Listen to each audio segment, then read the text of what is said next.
Fala pessoal, iniciando aqui os vídeos das 20 equipes que vão disputar a elite do futebol nacional em 2023. A ideia é mostrar o momento que essas equipes vivem, o provável time titular e o que a gente pode esperar desses clubes no torneio. A começar pelo quarto colocado da Série B do ano passado, o Vasco da Gama. Eu sou Vinícius Martins e esse é o canal 4 Linhas. Então já se inscreva no canal, ative as notificações e curta esse vídeo para estar ajudando esse trabalho independente.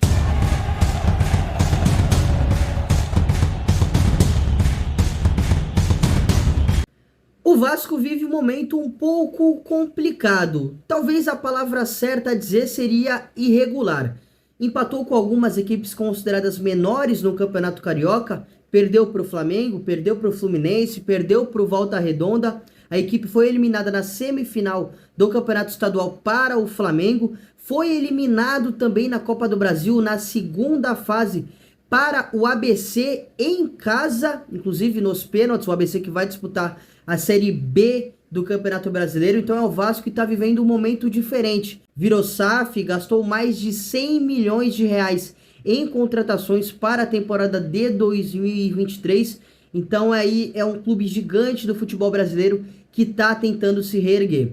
O técnico da equipe é o Maurício Barbieri, foi contratado após um grande desempenho a longo prazo lá no Red Bull Bragantino, está no Vasco desde o final de dezembro, desde o final do ano passado, desde o início de dezembro. É um cara que é muito adepto ao jogo de posição, a essa cultura tática, e o que a gente consegue enxergar já nesse início de trabalho, que é um Vasco que gosta de ter a bola, gosta de propor o jogo, é uma equipe que tem uma leitura dos espaços muito boa, mas que ainda tem uma certa dificuldade para criar oportunidades. Normal, início de trabalho de uma forma, uma filosofia de pensar futebol muito diferente, um pouco tanto complicada, que precisa realmente de tempo para que o Barbieri consiga impor o seu estilo, o que ele pensa sobre futebol. E qual é o provável time do Vasco para a disputa do Campeonato Brasileiro?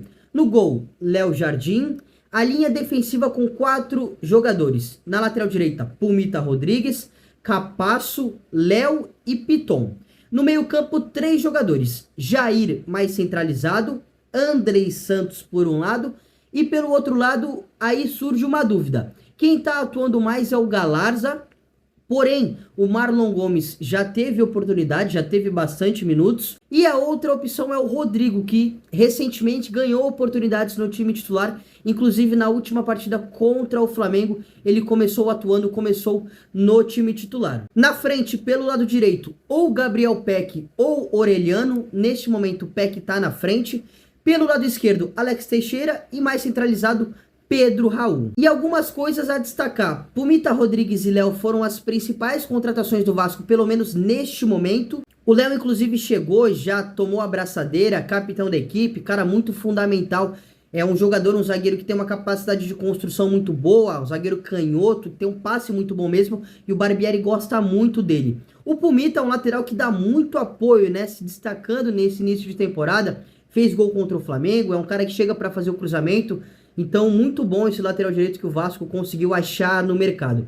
Tem essas questões, essas dúvidas, né, no time titular, no meio campo, quem vai jogar? Galarza, Marlon Gomes ou o Rodrigo. Na frente, Gabriel Peck ou o Orelhano. Então tem essas dúvidas aí que o Maurício Barbieri precisa resolver até o início do Campeonato Brasileiro.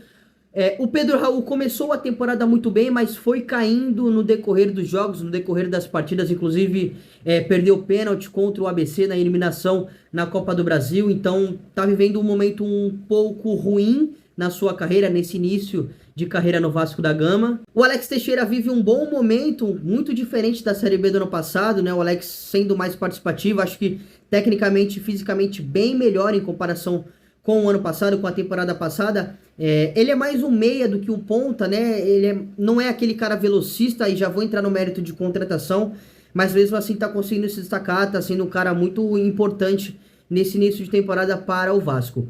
O Andrei tá emprestado do Chelsea ao Gigante da Colina até o meio do ano, então provavelmente o Vasco não vai conseguir prorrogar o empréstimo do atleta. E quem vai assumir a posição? O Vasco não vai contratar ninguém? por já ter gastado 100 milhões de reais. Acho difícil que o Vasco vá fazer grandes investimentos para suprir a ausência do Andrei. O Andrei é muito fundamental nesse início de temporada, mas também na temporada passada na disputa da Série B, foi o grande destaque do Vasco na Série B do ano passado. O Gigante ainda tem interesse na contratação do Lucas Braga e do Ferreirinha. Na verdade, mais do Lucas Braga, né? No Ferreirinha, o Vasco apenas sondou o Grêmio em relação ao atleta. O Ferreirinha que, inclusive, se machucou recentemente.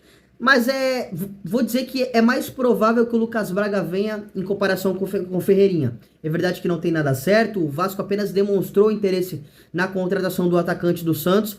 E acho que é um setor um pouco carente na equipe do Vasco, né? Acho que falta pelo menos mais um ponta para disputar a posição com o Peck, com o Orelhano pelo lado do ataque. Inclusive, acho que falta realmente um jogador dessa característica de ser velocista, que é um pouco diferente do Alex Teixeira, que já citei as características do Alex. Então acho que falta esse ponta reserva de velocidade, de drible, esse cara de arranque. E também acho que falta um centroavante reserva para ficar no banco do Pedro Raul.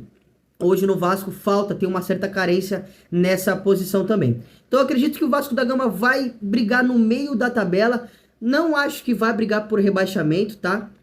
Principalmente pelos bons reforços que estão dando certo nesse início de temporada. Então acho que o Vasco deve brigar lá no meio da tabela por Sul-Americana, talvez para conseguir uma vaga ali na pré-Libertadores, né, nas fases iniciais da Libertadores, mas acho que o elenco, todo um processo de reconstrução do Vasco da Gama é para ficar no meio da tabela no Campeonato Brasileiro de 2023. Isso se não for contratar, né? Se não for reforçar ainda mais o elenco. Se a gente for lembrar do ano passado, o Botafogo iniciou o Campeonato Brasileiro, o Botafogo que também se tornou SAF, né? Iniciou o Campeonato Brasileiro de 2022 com uma equipe no meio do ano, quando foi iniciar a segunda fase do Campeonato Brasileiro, né? Quando foi iniciar o segundo turno, já era uma equipe totalmente diferente. Então eu tô analisando o Vasco hoje, com a equipe que tem hoje, com o que tá desempenhando hoje, né? Tudo no atual momento.